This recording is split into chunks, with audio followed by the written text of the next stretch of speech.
Hello everyone, hope all of you are safe and healthy. Welcome to IASbaba's Rapid Revision Series for Prelims 2021. This is session 21 and day 29. And the topics we have are Indian polity, parliamentary system and center-state relations.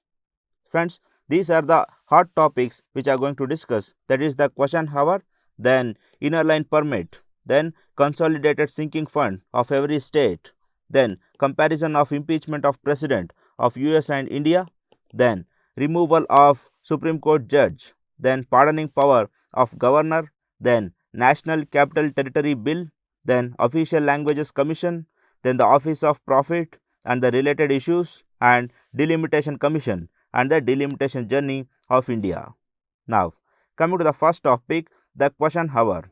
Friends, why was it in news? It was in news because the Lok Sabha and Rajya Sabha suspended the question hour and private members' business in the last monsoon session. That is, in the 2020 monsoon session, the question hour was suspended in the wake of COVID-19. So, what is private members' business, friends? It is those businesses wherein a private member submits a bill or a motion. So, both of them were suspended. Now, before taking a look at the question hour, we will take a look at the daily schedule of the parliament. So, what is the daily schedule of the parliament, friends? It is that the schedule begins by 11 a.m. So, from 11 to 12, we have a question hour, and then from 12 to 1, we have a 0-hour discussion, and after 2 hours of stressed journey, they will go for lunch, and the session restarts from 2 p.m. and to 6 p.m. they discuss on the agenda that is set prior.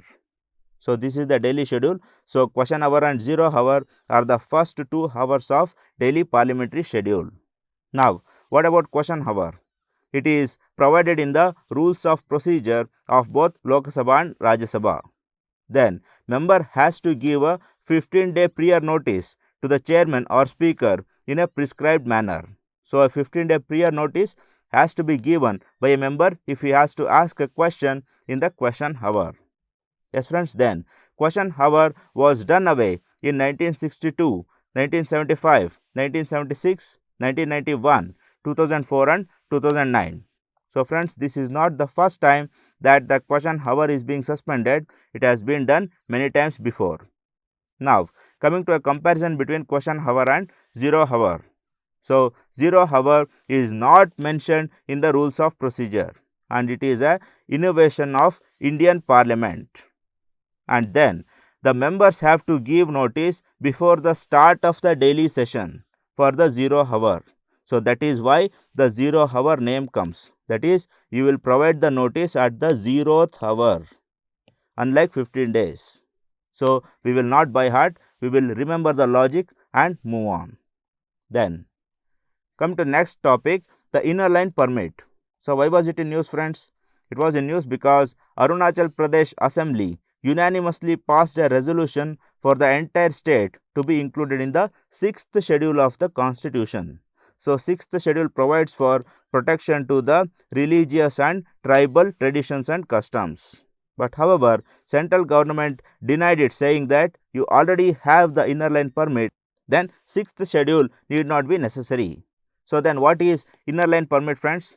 It is a document that allows an Indian citizen to visit a state that is protected under the ILP or the inner line permit system. Basically, it is a permit.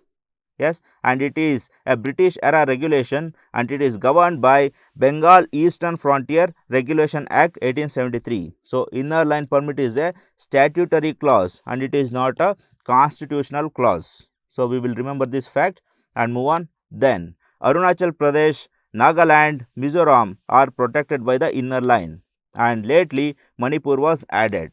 So, we have Arunachal Pradesh, Nagaland, Mizoram and Manipur. So, we can remember as Anamami. So, we will remember this abbreviation Anamami and we will move on. Every foreigner who is except a citizen of Bhutan is to obtain a protected area permit from a competent authority. So, here two things we have to note it are the citizen of Bhutan and competent authority. So, why citizens of Bhutan are exempted, friends? The reason may be like their lifestyle is very similar to those of the northeast states, and them entering into these areas will not cause a huge damage.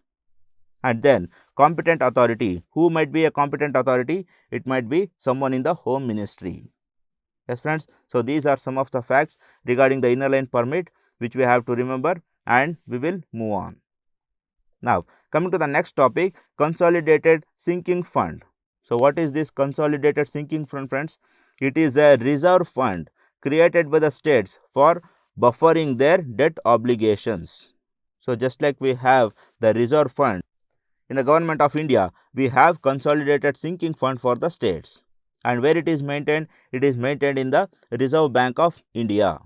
And a state government could contribute 1 to 3% of their annual outstanding debt liabilities to it. So if a state has 100 crores of annual debt liability, so 1 to 3 crores has to be deposited to this fund.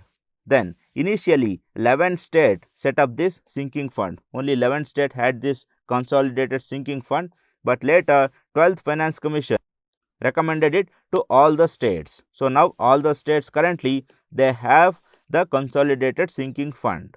Then seeing more about the consolidated sinking fund, all loans including loans from banks, liabilities on account of national small saving funds, Kisan Vikas Patras, national saving schemes. So wherever you take the debt, you will have an obligation to keep 1 to 3% in the consolidated sinking fund. Then fund is maintained outside the consolidated fund of the states in a public account and is not to be used for any other purposes. So the state governments are barred from using these funds for any other purpose other than buffering their future debt. Now why is this in use, friends? Because the states want the center to relax the norms regarding using the money accumulated in the consolidated sinking fund. So what is the relaxation they want is that the center should allow the state governments to spend these buffering funds in the COVID-19 relief operations and to purchase the vaccines.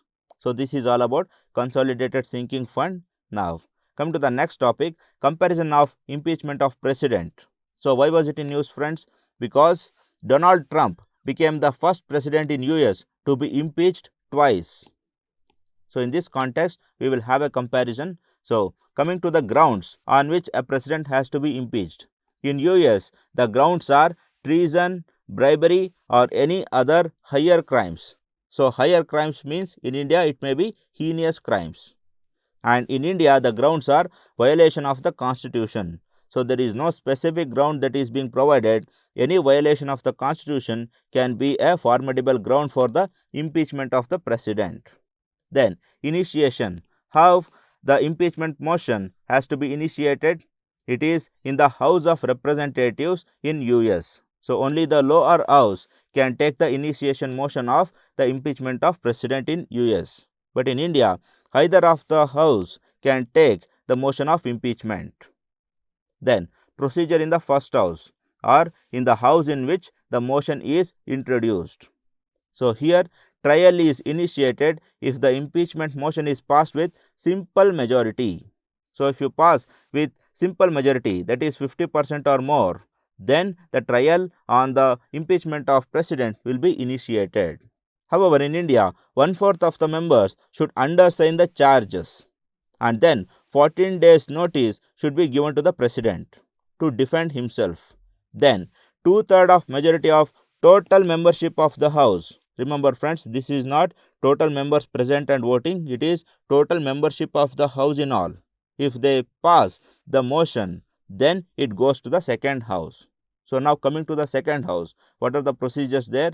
In US, the investigation and trial is done in the Senate. So the difference is that while the impeachment proceedings of the president is going on, then in the Senate, the federal Chief Justice will preside the proceedings. And even there, if the motion is passed with 2/3 majority of the Senate votes, then president shall stand to be removed. And in India, investigation of the charges is done by the judicial committee that is being set up by the chairman or president of the other house or the second house. Once again, if the same motion is passed with a 2/3 majority of total membership of the house, even in the second house, then from then on the President of India shall stand to be removed from the office. So these are some of the differences. So here the simple majority, then 1/4 of the members to be undersigned, then 14-day notice, then total membership are the points to be remembered and memorized. Now come to next topic, removal of Supreme Court judge. So why was it in news, friends? Because Supreme Court closed the suo motu proceedings on the charges of sexual harassment on the former Chief Justice of India.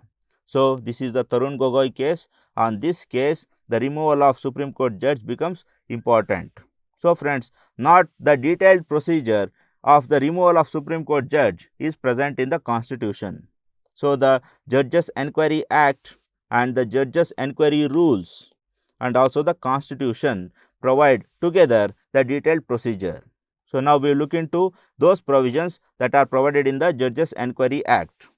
So here a motion of impeachment addressed to the President is to be signed by at least 100 members of Lok Sabha or 50 members of Rajya Sabha. So unlike the 1/4 of the membership that is stipulated for a President, here the number is very specific, that is 100 members of Lok Sabha and 50 members of Rajya Sabha. Then the motion is to be investigated by a committee of 3 judges of the Supreme Court and a distinguished jurist. So this can be said as an enquiry committee. So a 4-member enquiry committee has to be set up by the House where the removal motion has been initiated. Yes friends, then the report of the committee is taken up for consideration in the House where the motion was moved.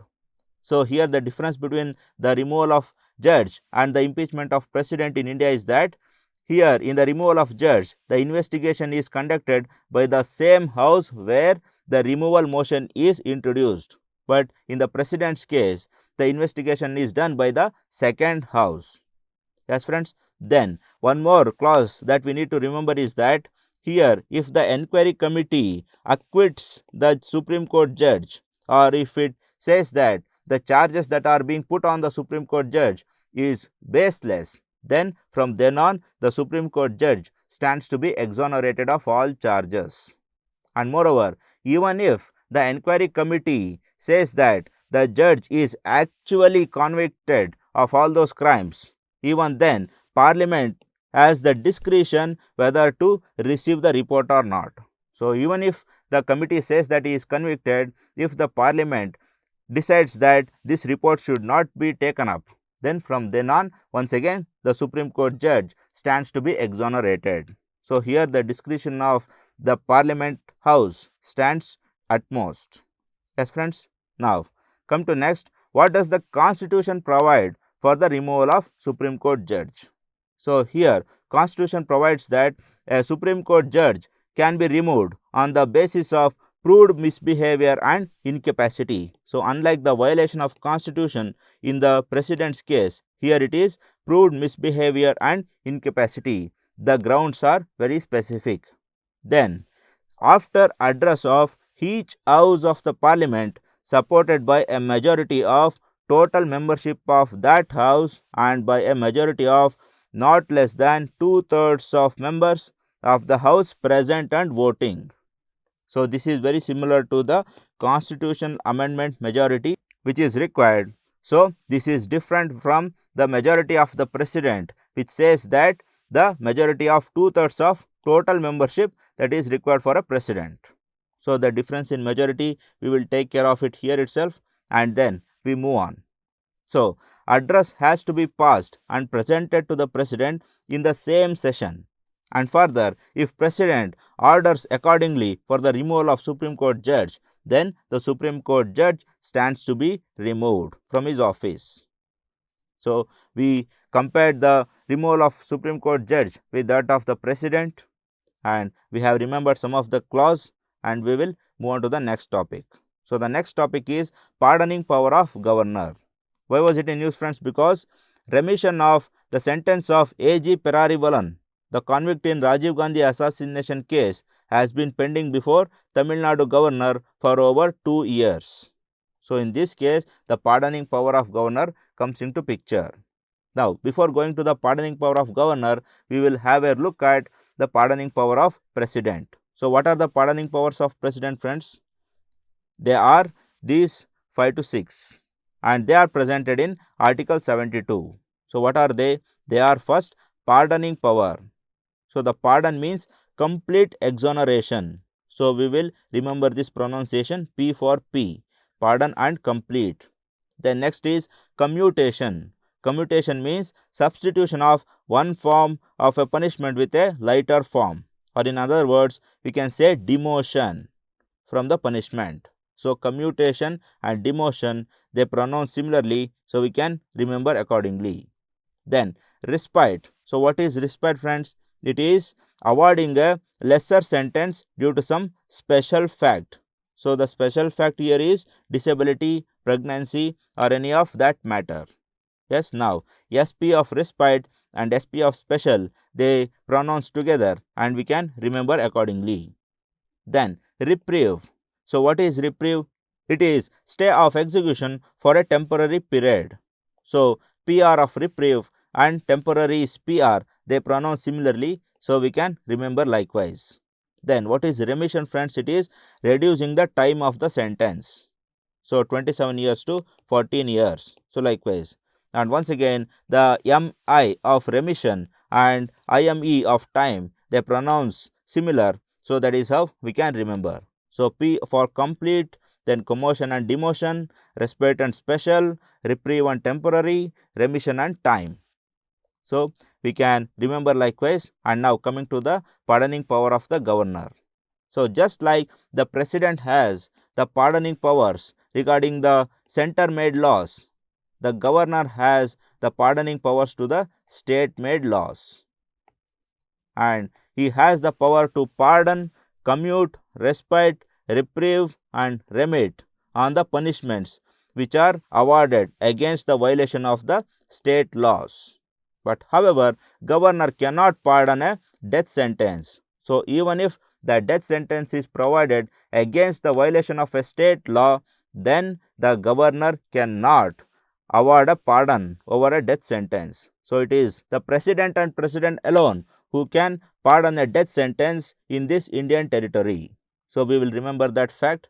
And then governor cannot pardon sentences inflicted by a court martial. So we know that governor has no jurisdiction regarding the military affairs. So that is why his jurisdiction doesn't apply to the military affairs. And he cannot pardon a sentence given by a court martial. And one more is that there is no time limit prescribed for governor for pardoning or commuting any case. And even the president doesn't have any time limit for pardoning or commuting any case. And then section 435 of the Criminal Procedure Code says that center has to be consulted for any case investigated by central agencies. So if the central agency is investigating a case, the state has to consult the central government before pardoning or commuting any case. So friends, these two clauses are controversial in the Pararivalan case. So in 2 seconds, we will memorize what was the controversy. So the Tamil Nadu government since long back had decided to release Pararivalan, but however, center doesn't want him to be released. So it said that as the case was investigated by CBI, it is the center who has the power to decide on the case. But however, in 2018, the case was pleaded in the Supreme Court and Supreme Court said that the Tamil Nadu government and the Tamil Nadu governor alone has the power to release Pararivalan. But now once again, center is playing the game in the governor's office. So what it does is that as the governor has no time limit to prescribe the pardon or the commutation, purportedly or purposefully governor is pending the case. So this is how you will sneak into the law and you will play the politics. So if you don't know the law, you cannot play the politics. Now coming to the next, Delhi National Capital Territory Act 2021. So this act was enacted by the parliament recently. So in 2 seconds, we will revise what was the case. So friends, the government of Delhi and the lieutenant governor are in loggerheads since long back. So Arvind Kejriwal government wanted to develop the illegal colonies and then it wanted some freedom in appointment of senior IPS officers. However, the Article 239AA of the Indian Constitution says that both the police and the land belong to the center. So, these two subjects in Delhi will be under the custody of the center. So, that is why center is hell-bent in giving powers for the Delhi government in these two issues. And now Arvind Kejriwal government took the case to the Supreme Court, and Supreme Court in 2018 case it said that in Delhi the government means the representative government. So in Delhi, as per the Supreme Court, government means the Chief Minister and the Council of Ministers. But now in 2021 the central government gives a counter to the Supreme Court judgment, and it says that now, as per the Delhi National Capital Territory Authority Act 2021, the government means the Lieutenant Governor, not the representative government. Yes, friends, then the Act provides that there should be a discretionary powers to the Lieutenant Governor even in matters where Legislative Assembly is empowered to make laws. So, other than the land, law and order and police, which is in the custody of center, in all other laws, as well, Lieutenant Governor has the discretionary power. So, this is a complete curb over the powers of Delhi representative government. Then, the Act makes it mandatory for the government to obtain the opinion of Lieutenant Governor on all matters. So, not only in the matters regarding the laws, in every rules and regulation, the representative government of Delhi has to take the permission and consent of the Lieutenant Governor. Then, the amendment also says that the Legislative Assembly shall not make any rule to enable itself to consider the matters of day-to-day administration. So, not only rules and regulation, even in the day-to-day administration, Lieutenant Governor rules the roost in Delhi as per this Act. So, we will see how the Supreme Court decides on this case, and we will update periodically. Now, come to the next, Official Languages Commission. Friends, why was it in news? Because recently Chief Justice of India recommended amending the Official Languages Act 1963 to include more vernacular languages in governance and not just confine it to Hindi and English. So, in the wake of inclusion of these vernacular languages in the administration of India, the Official Language Commission comes into picture. So, now friends, Article 348 of the Constitution says that the Parliament shall be empowered to come up with necessary legislations to include the languages that has to be practiced in administration. So, as per this article, the Parliament came up with the Official Languages Act. And also that the Constitution in the Article 344 says that there has to be an Official Language Commission that has to be set up from time to time in order to recommend the languages that has to be introduced or the changes that has to be made to the Official Languages Act. And Article 349 of the Indian Constitution says that there shall not be any changes done to the Official Languages Act except for the recommendation of Official Language Commission. So, herein where the Official Language Commission comes into picture. So, Official Language Commission takes the power from two articles of the Constitution, that is Article 344 and Article 349. Now, coming to the Commission. So, what is this Commission? Commission shall consist of a chairman and members representing the different languages specified in the 8th schedule, and as many members as the President may deem fit. So, whatever number of members you are including is immaterial, but the Constitution wants all the 8th schedule to be represented in the committee. Yes, friends. Now, coming to the functions of the Official Languages Commission. Friends, once again, the statements are very complex. We have simplified it so that we can understand the logic and move on. We need not cater to the formalities and that bombastic languages that are mentioned in the laws and the Constitution. So, what are the functions? To recommend the President regarding the progressive use of Hindi language. So, whether Hindi has to be used for perpetuity, to decide on that, the Commission has to recommend. Then, regarding restrictions on the use of English language.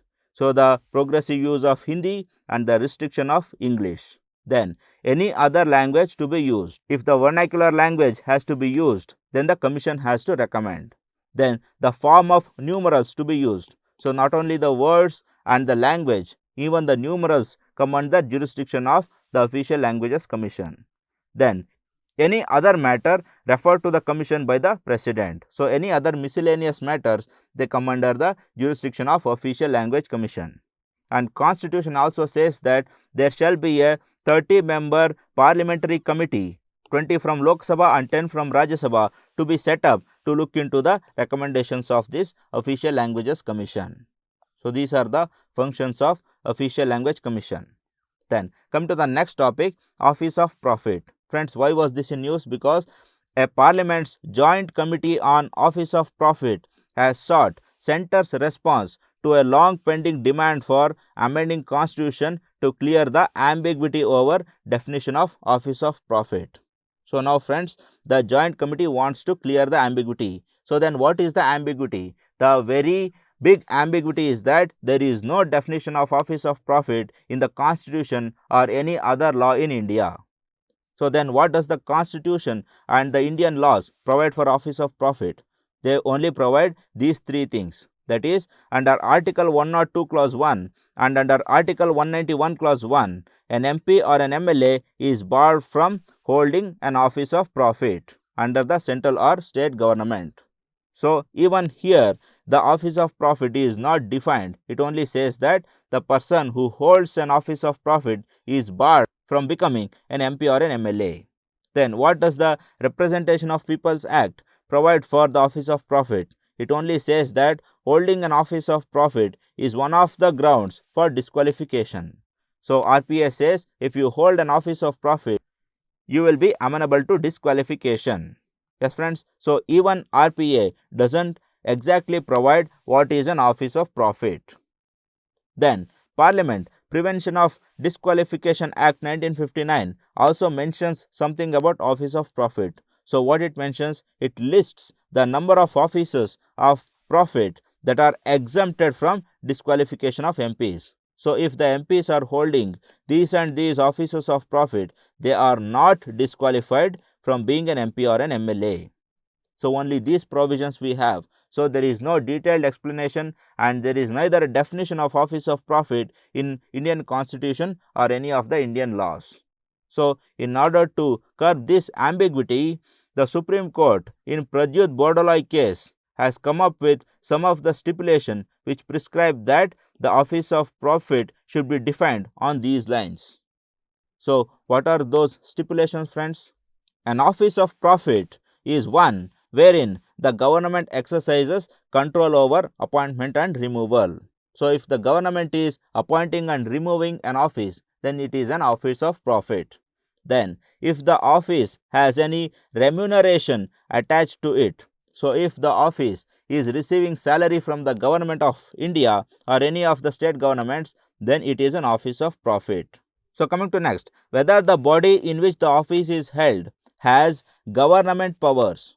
So if an office has government powers like awarding licenses, then issuing government funds, then issuing permits, etc., which are directly linked to the government, then it is an Office of Profit. Then whether the office enables the holder to influence the administration by way of patronage.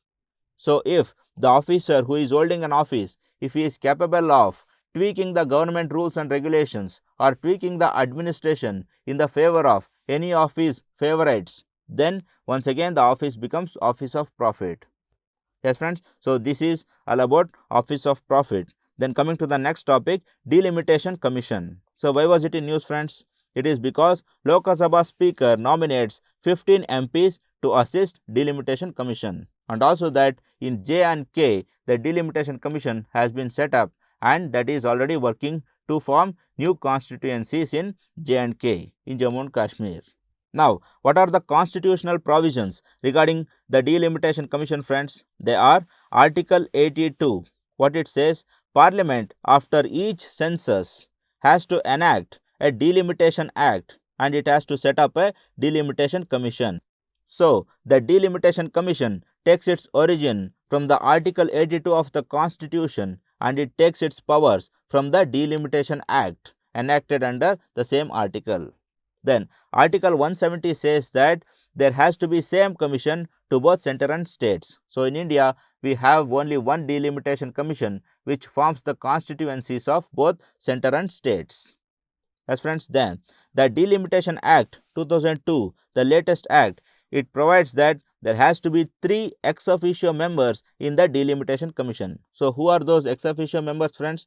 They are a retired judge of the Supreme Court, then the Chief Election Commissioner and the State Election Commissioners of the respective states. So these 3 members are the ex officio members in the Delimitation Commission. Then what are the functions of Delimitation Commission, friends? So once again, the clauses are very complex. We will just understand the logic and move on. So what are the functions? It is to delimit the constituencies. So how to delimit the constituencies? You alter the boundaries and you create the new constituencies, or you reform the present constituencies.